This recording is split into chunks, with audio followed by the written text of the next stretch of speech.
This is Guardian Radio, your station for up-to-the-minute news, intelligent, interactive, and engaging conversation. 96.9 FM. The views and opinions of the hosts and guests are their own and do not necessarily reflect the position of the management and staff of Guardian Network.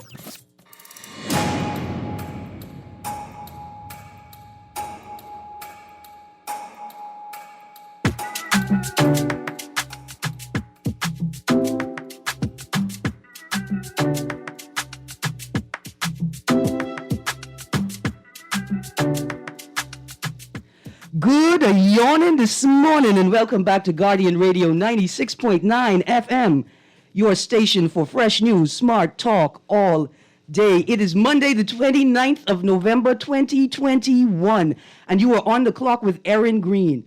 On the clock, we engage organizations, institutions, social and cultural leaders, and ordinary people to better understand the impact of public policy, private sector development, and emerging social and consumer trends. Now, if my voice sounds a little blurred, a little heavy, that's because I have on my mask in the studio this morning. Why? Because I ain't trying to catch politics fever. Now, I know y'all saying election is over. What you talking about, Erin? Well, listen, I thought election was over, just the same way I thought COVID was, over for the vaccinated. And then I saw Loretta Butler Turner look like she catch politics fever. So I say, let me put on my mask. I also said when I was leaving the house, let me put on my red shirt, just in case. I like new things. Just in case, new things given out on the red side too. I just want to be prepared. And I think that's best for both. Well, I don't say for both. For citizens, here's how you got to work this thing. You got to be prepared.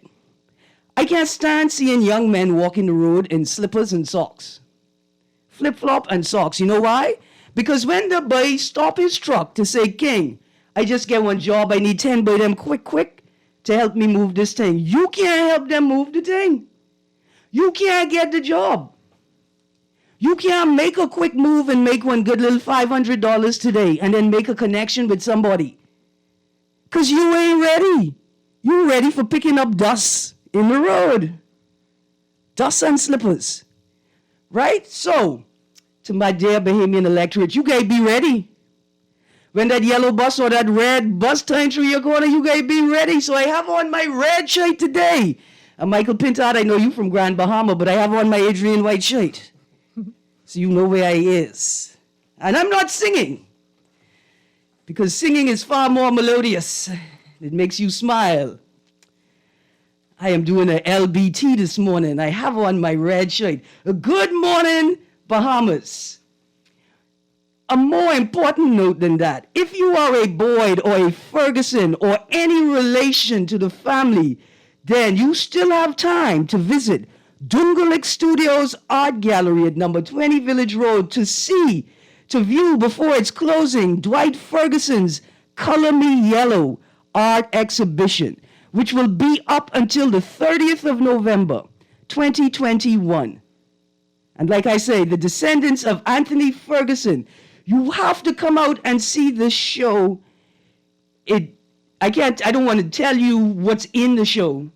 You have to see it. It has some of his personal objects and memories on view as a part of the show. So if you're a Boyd or a Ferguson, you gotta come out. So that means if you related to me, if you's a Mitchell, you gotta come out. Because you could be a Boyd. Let's go. Well, good morning, Bahamas. I think that's going to be a fabulous thing to do. And I'm sure you missed it because this weekend was filled with excitement. This was even harder than the election. And now I see why F&Ms was so upset and didn't turn out to the vote, because they knew from the break this wasn't going to reach this standard. They knew it wasn't going to be this entertaining. And I imagine they knew it wasn't going to be this fruitful either. But this was the weekend of the F&M one-day leader convention. And what a time it was. It was so overwhelming that I had to bring my guests from last week from Spectrum Politics back to continue this discussion, the post-vote analysis of the F&M leadership race. And my guests today are Mr. Tate Adley from the Eye Opener, on Guardian Radio, and that's 9 a.m. every Saturday morning. Say good morning to the people, good? Good morning, everyone. You almost make me feel like you represent the PLP. They don't win, they don't have nothing to say. Huh? Good morning to my other guest, Mr. Jace Brennan. Good morning to you, Erin, and good morning to the Bombers.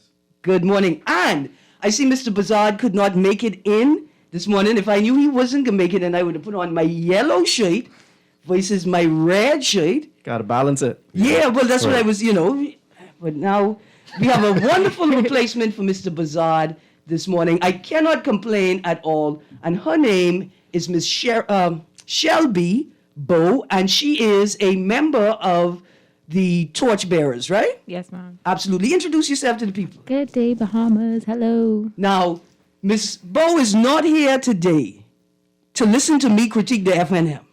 She's not here to join in my foolishness. She is here to correct me and to provide me with the correct information and the correct perspective on what's happening in the FNM. 'Cause I don't know. I mean, I have on this red shirt, but I know FNM. At all. So good morning, guys. How are you? Doing well. It's I'm been an good. interesting set of couple days. Right. We were looking forward to it for some time, and I can't say that the result was too surprising, but it was still entertaining to watch, especially since all of us were there at the convention in person. Oh, you were there. Yeah, we all were there, yeah. All right. Now, it was surprising. There were some surprising things for me. I knew Pintard was going to win. That wasn't a question. But it's how Pintard won. If Denzel was here, he would tell you, he told you so. Yeah. Because that's what a good PLP does. You're practicing for the spot. But I was surprised by a number of things I saw there. But not by the result itself. So let's talk about Mr. Pintard for a second.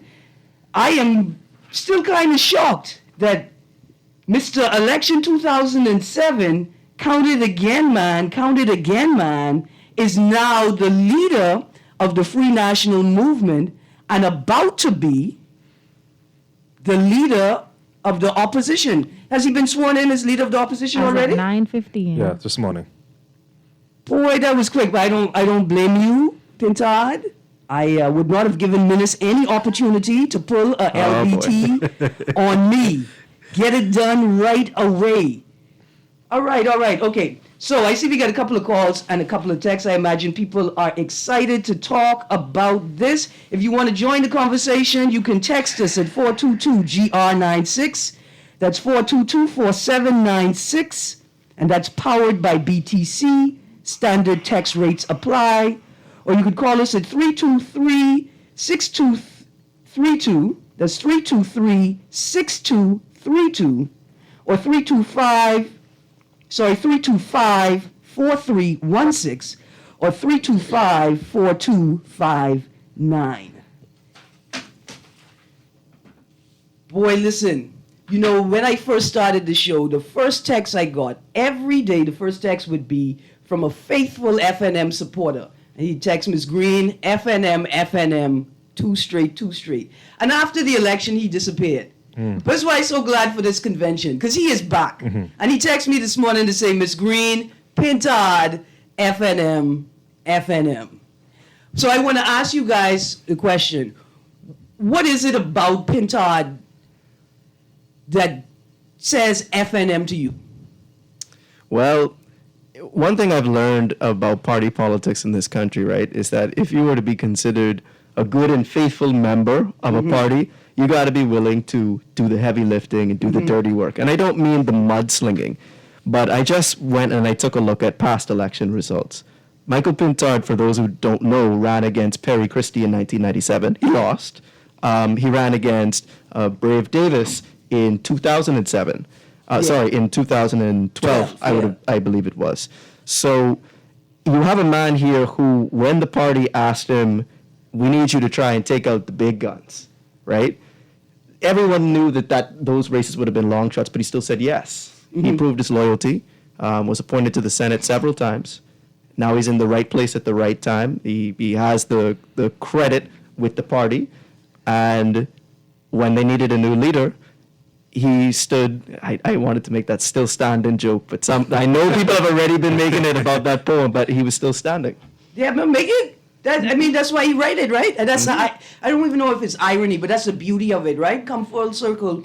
We're going to use your same words that you use to critique politics to critique you too, or at least to navigate it and understand it. I got a caller on the line. Let's go to this. Caller, you are on the clock.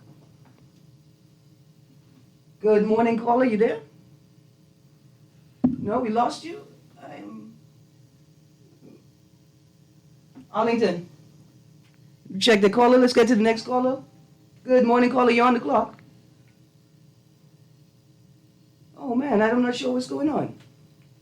I think both lines are dead. We'll get back to that. Let me read these texts. Another text says, I think it's fair to say the minute's error, ERROR, I like that, is over.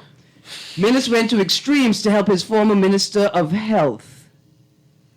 Can the former Minister of Health help Dr. Minnis now?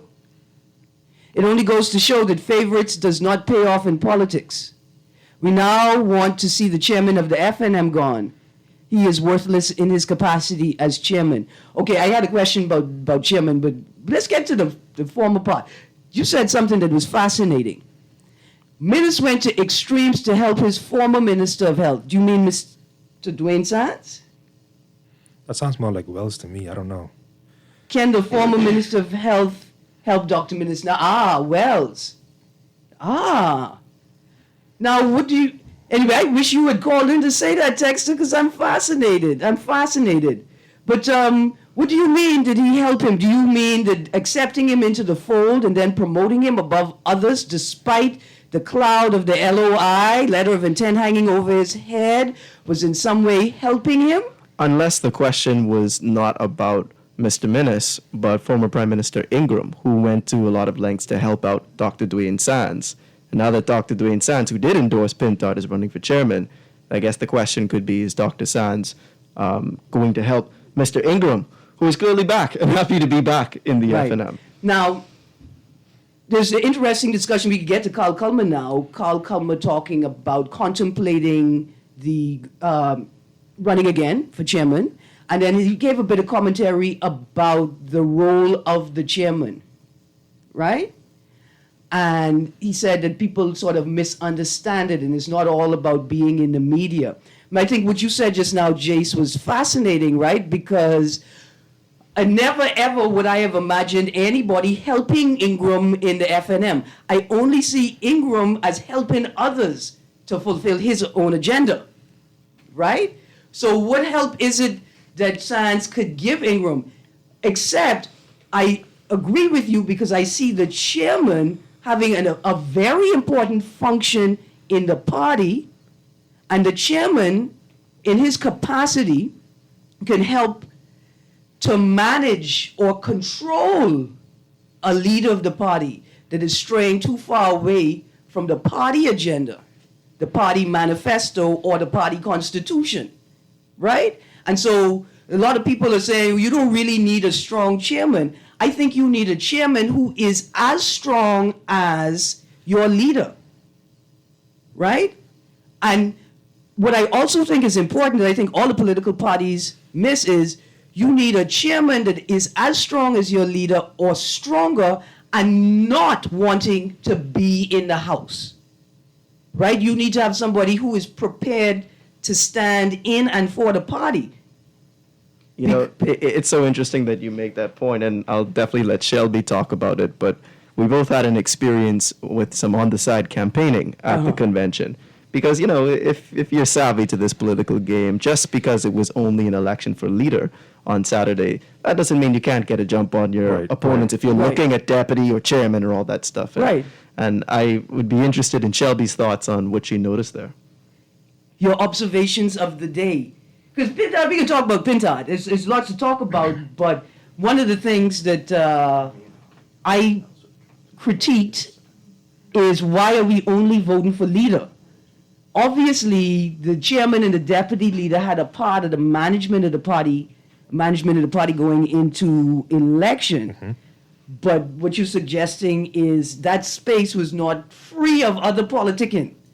Oh, and definitely was negotiating not. for other spaces. So tell us, what did you observe, Shelby? Well, what I observed was Look closer to me. okay. Yeah. What I observed was, well, firstly, while we were sitting down, we saw people was giving us flyers, and we looked at the flyers, and it was like Ellsworth Johnson for chairman. So we noticed that, and then I said, oh, right, man for the job. And then Dwayne Sands heard me, and he came over, and he was talking to us, and he was just giving us feedback, and we was asking him questions about him running for chairman. He was saying that he was running for chairman, and he gave a lot of good information that we was so pleased to hear as a young person too, because it was just young people at the table. So, All right. Okay. Anybody else? See, because before the announcement at the end of the weekend, I could have sworn you was going to tell me you saw Loretta Butler at this event, right? But any other interesting faces or voices engaging the public at that event? well, Dr. Minister is there.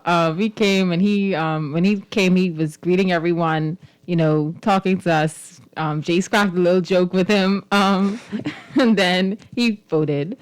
And then, of course, there was Mr. Ingram. He was there. He greeted everyone. Everyone took pictures with him. Everybody was like, Papa back. Everybody was so happy. I think that's all the interesting faces I saw. Well, and then the name that is currently on Erin's shirt. Right.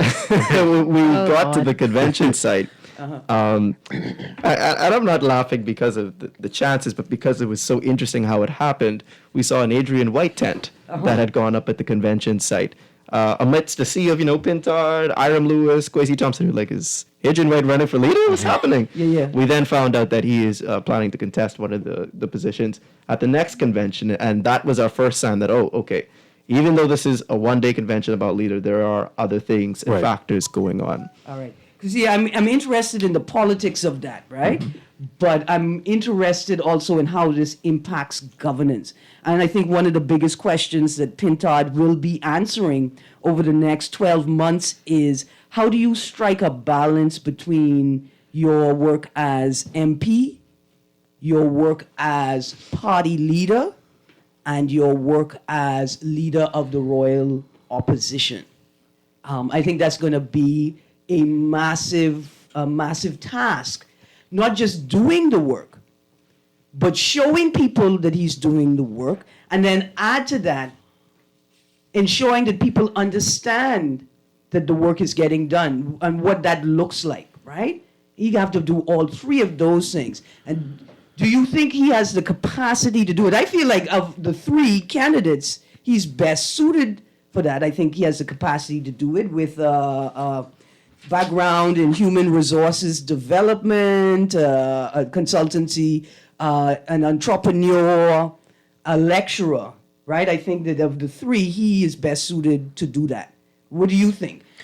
Yeah, I mean, before even he was elected leader of the FNM, I remember one of the few first sessions in this session of Parliament, he brought up the issue with the Minister of Social Services, which would have been the issue of urban renewal. And I think the central issue with that situation was that apparently a lot of urban renewal workers were getting victimized by a certain minister of state. And I think it just shows that for him, he knows what's happening on the ground, what's happening in the ministries and these agencies. And even before he was elected, he was sort of casting this, I would say, shadow as the leader of opposition. He was taking a stand. And so I think from his first few weeks in Parliament after the election, it kind of shows to me that he's prepared to, in a sense, take up those three roles and be prepared to work at best capacity in them. Absolutely. Let's get to the call line, because then you just made me realize I didn't add that fourth peg, which is the work of advancing Grand Bahama, right? Because you weigh a Grand, you're not the Grand Bahama powerhouse, the Grand Bahama tree for nothing, right? And there must be great expectations coming out of Grand Bahama with right. Pintard now as leader.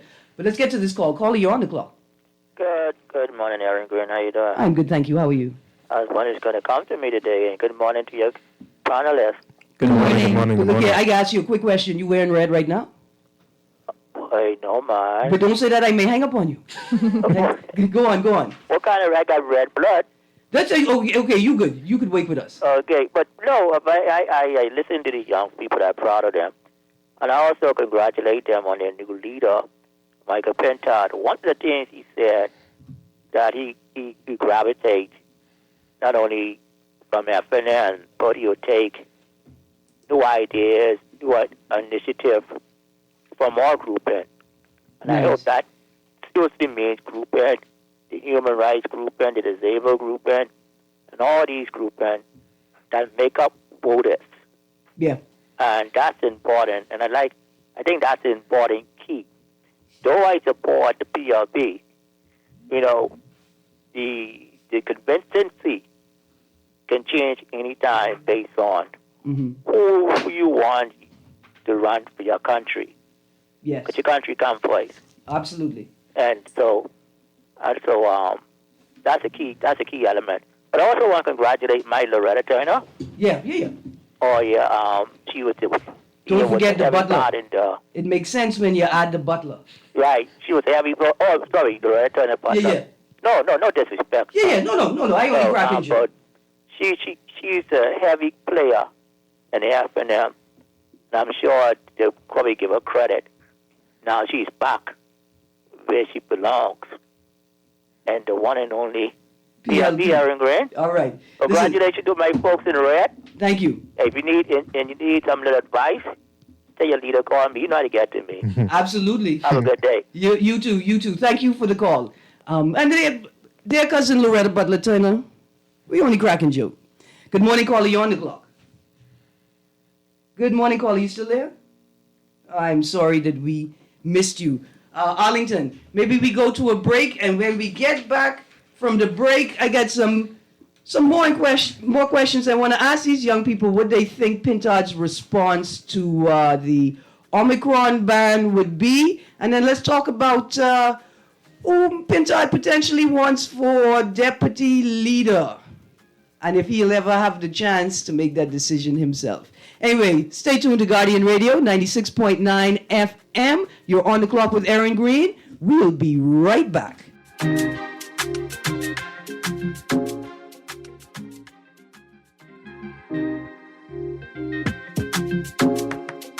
Food security is a challenge for many. Now in a pandemic, many more are unsure of their next meal. Through their Feed 5,000 program and a $20,000 donation, AML is working to ensure that everyone has a meal for the holidays, and they're inviting you to help. Now until December 17th, visit any Solomon's, Costrite, Fresh Market, or Domino's in Nassau or Freeport, and Exuma Markets in Georgetown to donate and help feed a family in need this Christmas. No amount is too small. Remember, we're all in this together.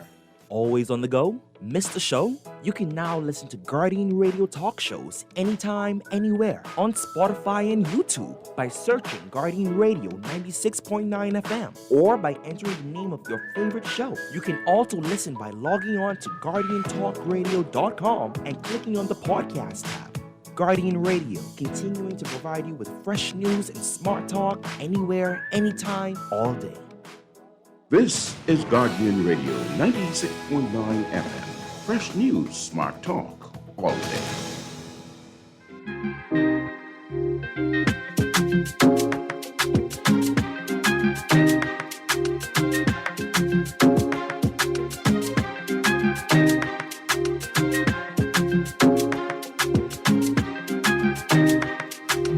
Good morning and welcome back to Guardian Radio 96.9 FM. Okay, I've taken off my mask. My temperature dropped a little bit. I cooled down a little bit. This politics fever is not going to catch me unless, of course, there's a very attractive paycheck, in which case I am open to being caught. Business is booming. I don't have a problem with it. Do you think Pintard will wait until the February convention to make new Senate appointments?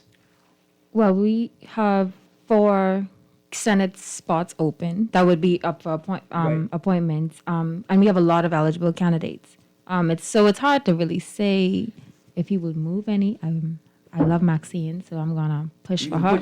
You're supporting her staying on the board. Of course. And now, how do you feel that other seasoned politicians in the party may feel if Pintard maintains the old appointments, which are newer people in the game, and doesn't appoint people who feel like I may have lost, but I put in a lot of effort in 2021, I deserve a spot. Well, Mr. Pintard is a very fair person, so I think he's going to find a balance. I trust his judgment, and I feel that as though he will maybe bring in somebody from the old Senate, who's on the Senate now, or he will bring in someone new. And maybe just keep a balance, Yes, ma'am. right? Yeah. So we mentioned the name Johnson and we mentioned the name Sands. And I know that both of them are vying for chairman. Now, Ms. Bo, this is not a question for you. I'm not looking for necessarily a torchbearer's perspective. I'm more looking to make fun of both of them. But here's what I think. I know they're both vying for party chairman, right? Is the loser of that seat going to get leader of the Senate? Right, because I feel like that's a race, right, for party chairman. But I also feel like the loser of that race may be the ultimate winner and may get Senate leader. I'm not sure that Mr. Pintard would go that route. Not that I'm privy to his thinking, but because there are only 4 spots in the Senate, I feel like there's so many other considerations you may have to go for. And I wonder if we'll see something similar. I know we'll talk about it perhaps a little bit later. Something similar to what Mrs. Butler Turner did when she became the leader of the opposition. Mm-hmm. Her first appointment was Granville McCartney from the DNA at the time. Mr. Pintard has spoken a lot about unifying the organization and bringing in new talent. And I think... Are you suggesting that Branville have a whole secret faction in the FNL? Well, hey, listen. Because, I mean, the Halsbury move would suggest that you should think about it. You're referring to Carl Bethel joining the lineup at Halsbury Chambers. Well, I think that was a business move. I don't think that has anything to do with the FNL. That ain't no fun. I'm not going to include Ms. Bow in my further agitation for this matter to protect her. Because that's a fair response, right? I, on the other hand, don't think that there's a very thin line between politics and business in the Bahamas. But that was very interesting because I've heard people over the weekend say that they're considering Branville for Senate leader. I'm hearing that as well. I have heard Dr. Sands' name kind of in the rumor mill. Yeah. Although granted, that source was, affiliated with the PLP. But where there's smoke, there's fire. But look here, the best FNMs are PLPs, Hey. I don't want to say confidential informant 1622, but the best FNMs are PLPs at heart. You just got to look at Hubert Ingham, right? He said he's more PLP than Barry Christie. Never forget that statement. Right, and I think Loretta's... Anyway, I kid. Can we talk about Loretta, though? Yeah, okay. I got these callers on the line. Hold on. Because that could be long. It's 10:40. We're going to let's get to the callers, and then I'm writing it down. Watch me write it down. LBT. We're going to get back to that. So let's get to the callers. Caller, you're on the clock. Consolidated this dark voice. We need justice, law, and order. Erin, pretty ice cream. That's right. Thank you, Raymond. We do, and I am here slapping up.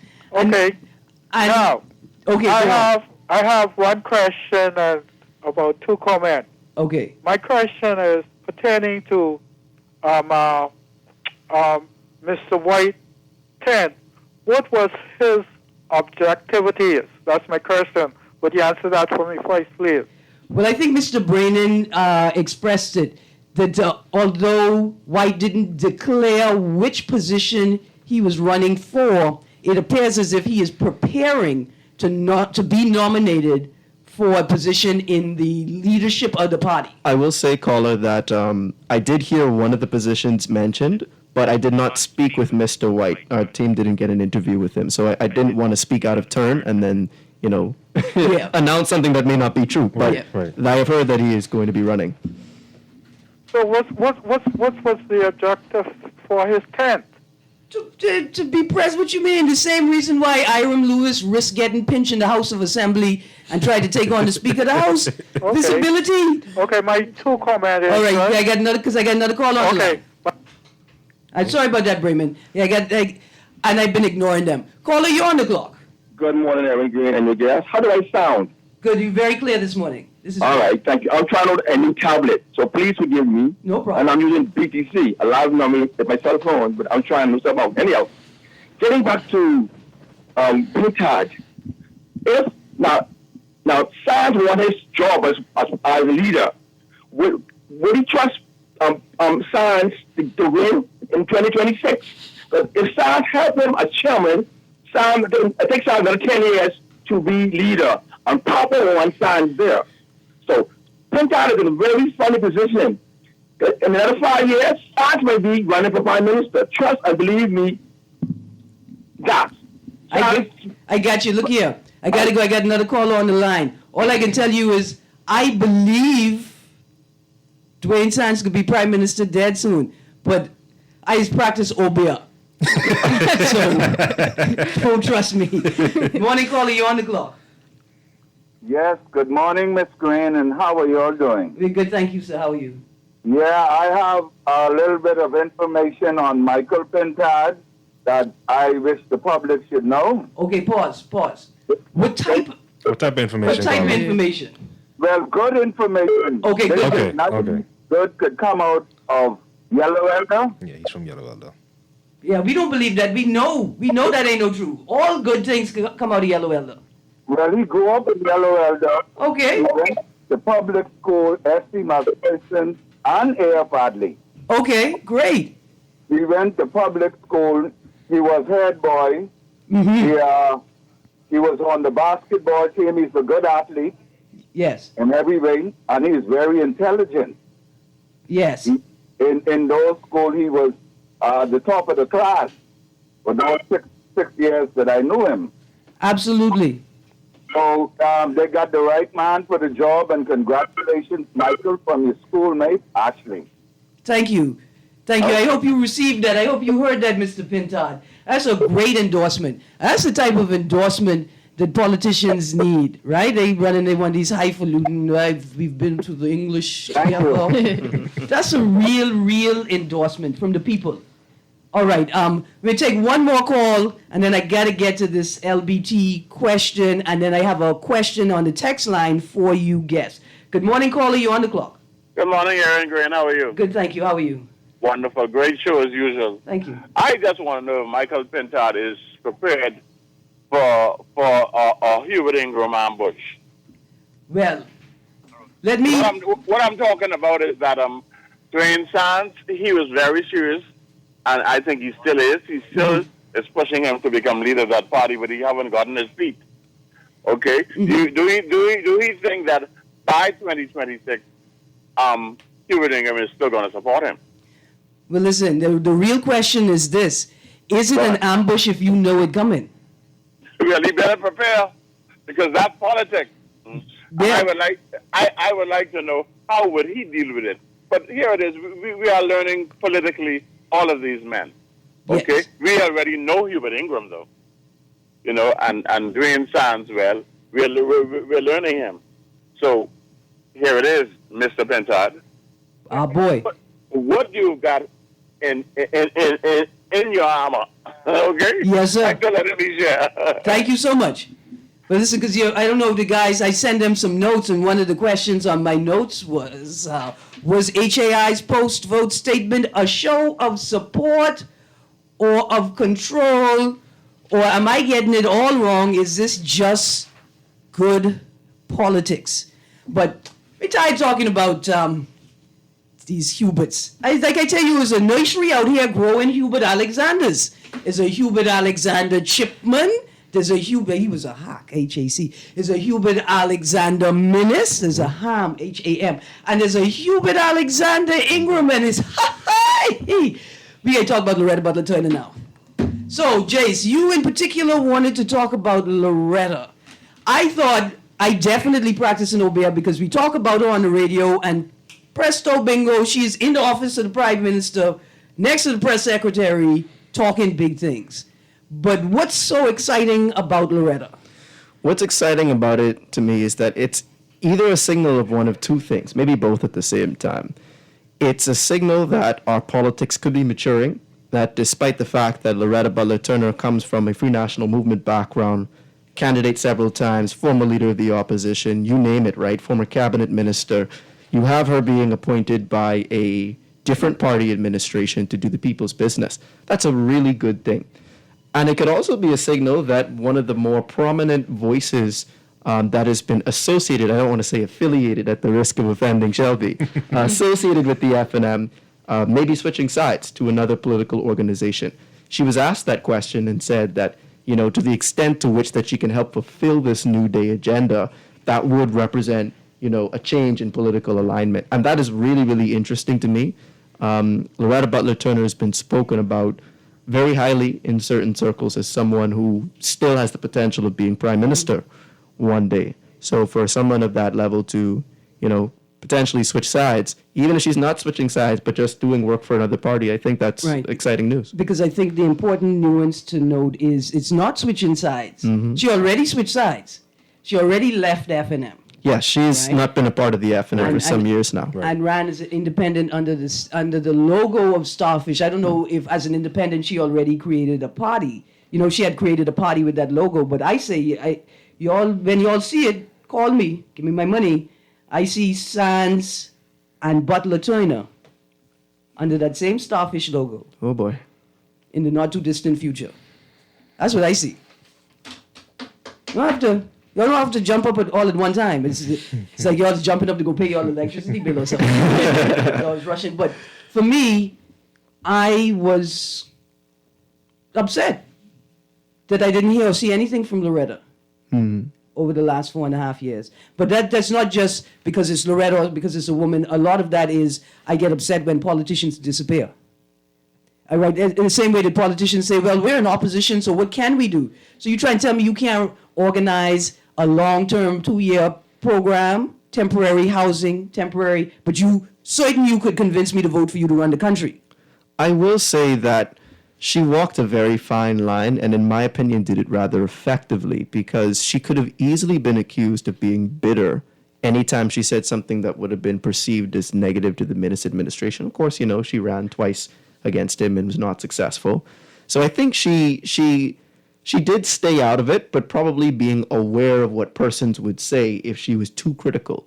But now that administration is gone, there's a new one in charge. I think she's going to be more vocal going forward. That's my guess. Right. No inside information there. Quick before we segue to something else, we knew the election was coming. Surely Loretta knew the election was coming. Why she didn't just hold on a little longer? I say it's because looking at what was offered, I don't get the impression that the FNM is serious about the status of and the advancement of women generally or in politics. I don't see no women. Anyway, I don't see any serious female voices endorsing any of the three. I don't see any engaging in any real political analysis or dialogue in the public, or even whisperings of this happening within the party space. So I guess the only question I could really ask you, Shelby, is what are women saying within the party? And what are young women saying within the torch bearers? And are they comfortable with the agenda and their role in it? And do they see the new agenda as embracing them?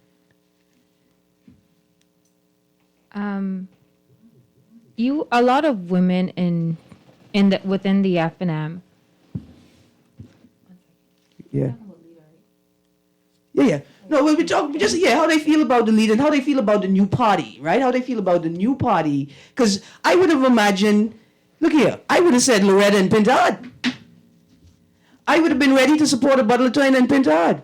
Well, the women in the party, for starters, we obviously we do agree with Mr.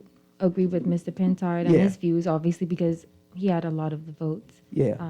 I do believe that Mr. Pintard is also a part of the including women within politics. Yeah. So right now, while we might not have seen it before, we have a new face. and I'm going to go off that. And I do strongly believe that within the next few months and throughout Mr. Pintard's leadership, you're going to see a lot of change. You're going to see young people involved. You're going to see women involved, because that's who he is. He wants to see unification where he sees it fit. Yeah. You know, we all know him as an activist. This is nothing new. This is not a spur of the moment thing. He's always been someone who wants to advocate for Bahamian people, and not just the Bahamian man, but for the Bahamian woman, for the Bahamian little girl, everything. For the Bahamian student, for the Bahamian thinker. Yeah, conceptually, he's broader than a lot of these guys.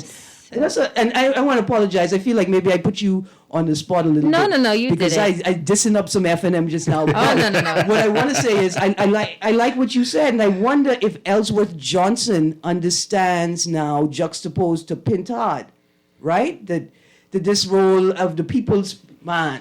And because Ellsworth Johnson is a human rights advocate, right? He was a part of Bahamas Human Rights Network. He's done a lot of work with migrant communities. When I say migrant, and Bahamians waiting to be processed, right? To get their citizenship. But Pintard also has a record of being an activist. I think that says a lot about the party, too, that we have a few activists to say that. Ain't nobody here to talk good about the FNM? Well, I am. See me right here? Yes, ma'am. Okay, I got a text here that says, tell that man on your show, Miss Greene, that Loretta Butler Turner, like you said, the best of the FNM so far was from the belly, loins, and camp of the PLP. I was only joking when I said that, sir. Loretta Grandpa was Sir Milo Butler Sr., one of the founding fathers of PLP, period. Okay, I mean, yeah, and that's how jokes work, right? There's a little bit of truth in them. But yeah, Loretta is a good candidate any time of the day, man. Any time of the day. Jace? I agree, All right. Another text. Good morning, Erin. Can you ask your guest what is the FNM's position on these things below? Okay, my guests are not representatives of the FNM. Miss Shelby Bowe is a member of the Torchbearers and a participant on the Spectrum Politics platform, but she is not here as a representative of the FNM. That's why I toned down my anti-FNM jokes, because I don't want to trouble her. But we can discuss some of these things. And so the texter wants to know, what we think the FNM's positions are on two-term leader limits, FNM deputy leader, Freedom of Info Act, Sovereign Wealth Fund, Bahamians being allowed to gamble in the casino, age of consent increased from 16 to 18. Those are all important things. And I will say, because the dust is starting to settle on the FNM's leadership race, as usual, we're very transparent about asking the leaders of these political parties to come on our platform and to speak to mostly our young audience about what their priorities are moving forward. So I share some of those same questions, and if we get the opportunity to, we're gonna post them. Mm-hmm. Well, two-term leader limits, right? The left side of my brain says, I think Minis answered that for y'all. Minis said, you only get one, right? And this is how we do it. It may not even be a full term, but you get one. Yeah, you get one. But that one is interesting because it's been raised, term limits. And fixed election dates is what was raised, not term limits. I also had some commentary. I want to ask y'all how y'all feel about the new press secretary.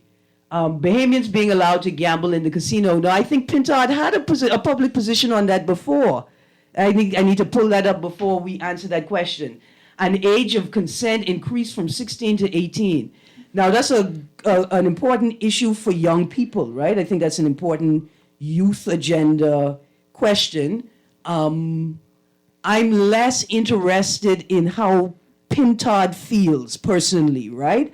I'm more interested in the environment that he creates for the assessment of the question and the determination of the policy, right? I don't care about his personal opinion, but I care about the environment that he creates for us to make the decision as a collective.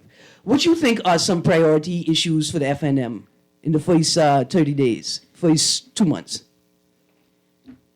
The priorities of the FNM within the first 2 months right now, they have been, I should say that the former leader of the opposition, Dr. Hubert Alexander Minnis. Voldemort. Relax. He shall not be named. Okay, go on. But Shelby. he has been holding the government's feet to the fire. I must say that everyone on the opposition, they've been, whatever the government's doing that they don't agree with, they've been attacking. I think as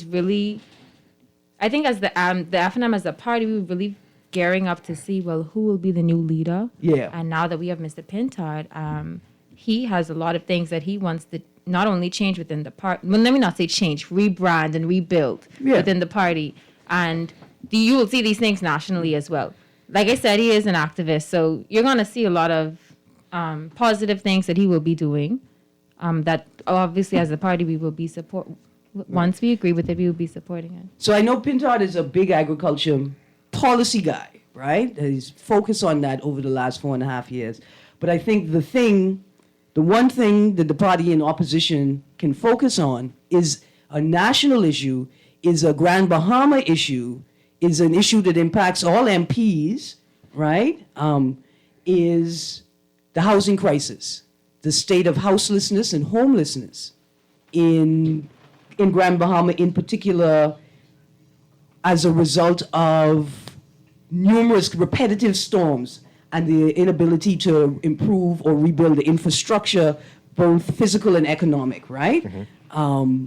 New Providence, the pandemic, the movement of Family Island residents into New Providence, right? Through no means other than transition, regular, normal transition, not crisis-driven or trauma-driven. I think that that's something that the FNM can do while in opposition. It's a way for Pintard to show that he can lead at the national level before he even hits the office of the Prime Minister. And it's an issue that impacts everybody. There's advocates and activists. It's an intersectional issue. All kinds of people are dealing with this. And then we're not even not just the people who are unhoused, but the people who are supporting unhoused people, right? It'll be a positive impact for everybody. Okay, guys, it looks like we got to do a third show. And Miss Shelby Bowe, you get the first invite back. They done been here. Even if they can't make it, I bringing you back in. I text you that says, great show as usual. I am third Irish, so how come I can't gamble in the casino? Because you are 1/3 Bahamian and 2/3 Chickchani. That's why you can't gamble in the casino. You can't count, and the foreigners gonna take all your money, sir. We let us, the Bahamians, take all your money. And that's why, even if you could gamble in the casino, until we fix the laws, you should gamble at home. So Bahamians could win all your money and not foreigners. Another text, good morning, Erin. With all the narration, the FNM needs to learn that when they have the reins, look after the citizenry, they seem to cater to the oligarchs. I think that's the FNM's new slogan, take care of the citizenry and the oligarchs will take care of themselves. Does that work? It's like take care of the pennies and the pounds will take care of themselves? Maybe it might be a little long for a road sign. Though. Right. Yeah, but it could fit, you know, where that Frank Watson Boulevard is long enough for that road sign. Okay, another text that says, don't want to hear anything about human rights. We have no rights as seen in this pandemic. Where are they now? They are subserviently, sheepishly silent. Well, we're still in 16 days of activism, so I apologize. We can be talking about rights for the rest of the week. The person says, it's not a joke, it's a real. Hubert Papa Ingram was chairman. Okay, it's not a joke, it's real. Hubert Papa Ingram was chairman, MP and minister in PLP. So truth to power, best FNMs was PLPs, it seems. Listen, I sort of slid over it because that's going to be a chapter in my book when I start teaching politics at UB. Oh, I'm looking forward to that. All the best FNMs Please. started out as PLPs. I also want to say that technically all the politicians Started out as PLP. started out as PLPs, Pretty and that's much. sort of how it works, unless they were UBP. Right. Which is, yeah. But that's another interesting chapter in politics. And another question we have for Mr. Pintard, of course, more refined question about long-term economic policy, about reparations and restitution and majority rule in the New Day. Anyway, it's a whole lot of talking, a whole lot of beating up on the FNM. I want to apologize, and I want to say to the FNM machinery, Shelby Colby had no part in the joke telling, but I really appreciate the insight that she brought from the party and the torchbearers, and I hope that you can come back so we could continue this conversation. Thank you to Spectrum Politics. It was a great discussion today. I want to say thank you to Hubert Alexander Ingram. You have never forsaken us. We knew when the time was right you would come back. Oh yeah, and good morning, Tommy Turnquist. Good morning to you. Good morning, sir. Anyway, have a great day, Bahamas. It's 11 a.m. Stay tuned to Guardian Radio 96.9 FM because Levon Miller and Unleashed is up next. Have a great day.